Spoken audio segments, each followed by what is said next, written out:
I've been sniffing the packets coming off a standard smartphone for 72 hours. And frankly, it's a bloody nightmare. Your private device is currently broadcasting your exact gait, your heart rate, and even your floor level directly to a server in Northern Virginia. Look at the terminal window on your screen, right?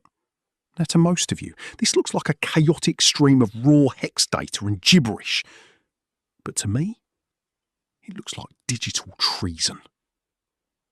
I've set up a proxy to intercept every single bit of data leaving this device. And the sheer volume of information being exfiltrated is daunting. I mean, I'm talking about metadata so precise, it can tell if you're sitting on your sofa or lying in your bed. You might think you're safe because you toggled airplane mode or turned off your location services. Well, I've got news for you, mate. The hardware doesn't care about your little toggles. See, whilst the interface tells you the radios are off, the underlying firmware remains incredibly chatty. It's scanning for Bluetooth beacons, logging every nearby Wi-Fi network, and packaging that data into neat, encrypted bundles. The moment you reconnect to the web, it dumps a massive payload of your life's movements to a server you've never heard of. Look, this isn't just a bug or a leaky app. This is the intended architecture of the modern pocket spy. I've spent the last 3 days watching my own device betray me in real time, documenting every heartbeat and every step I took. It's quite literally a confession written in code. I need you to understand that your phone isn't just a tool you use. It is the primary witness against your privacy. It is a snitch, and I have the logs to prove it. You've seen the billboards, they're everywhere. Massive, minimalist monoliths, literally designed to make you feel safe. I mean, Apple and Google have spent billions of dollars on a very specific narrative.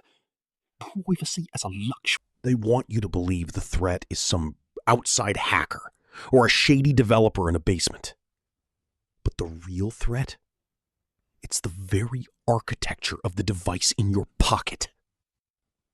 It's a daunting reality to accept. That the tools meant to protect us are actually the primary instruments of our surveillance. I've spent years looking at how these systems fail. And look, it is never a coincidence. It's by design. But here's the crazy part.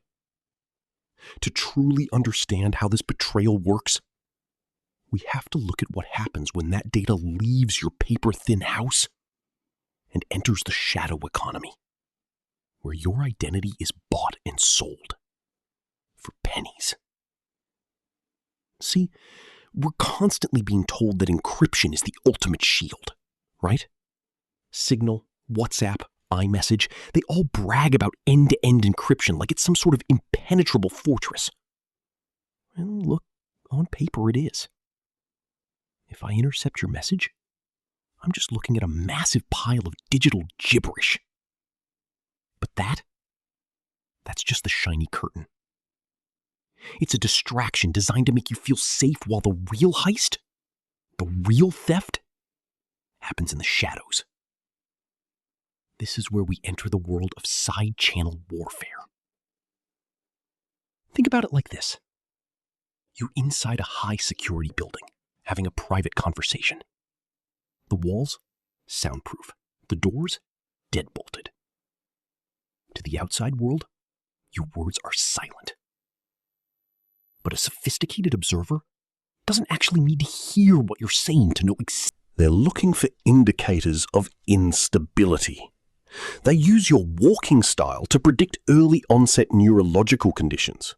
They use your late-night scrolling habits to determine if you're a high risk for a loan. This metadata is being fed into invisible black box algorithms that decide your insurance premiums and your credit score before you even walk through the door. You are being judged by a jury of censors you didn't even know were testifying against you. The industry calls this optimization. I call it a silent betrayal. Look, we've been so focused on the content of our secrets that we've completely ignored the physical trail we leave behind. And the most haunting part? This data is far more honest than any text message you will ever send. But there's one detail everyone missed. A specific piece of hardware that acts as the ultimate master key for your identity. So, is that silky 120Hz refresh rate and the shiny titanium frame really worth the total erosion of your private self? Look, I think we've been sold a brilliant lie, mate. We've traded our fundamental human autonomy for a glass brick. A glass brick that is quite literally a government-mandated ankle monitor that you actually paid $1,000 for. It's a daunting reality to accept, but the algorithm, it's already moving past just trying to sell you a pair of sneakers. It's deciding your future eligibility for the things that actually matter. Think about it. Whilst you're sleeping, your phone is logging your restlessness. Whilst you're commuting, it's logging your risk profile. In a few years, you might find yourself rejected for a mortgage or a health insurance policy because an invisible jury of sensors decided your movement patterns were a liability. That's not a conspiracy, right? It's just the logical endgame of big data optimization. This is the bloody massive betrayal of the digital age. I mean, you're being judged by sensors you didn't even know were testifying against you. So, here's my verdict. You have to stop being a passive consumer. It's time for you to start acting like a digital auditor. Check your logs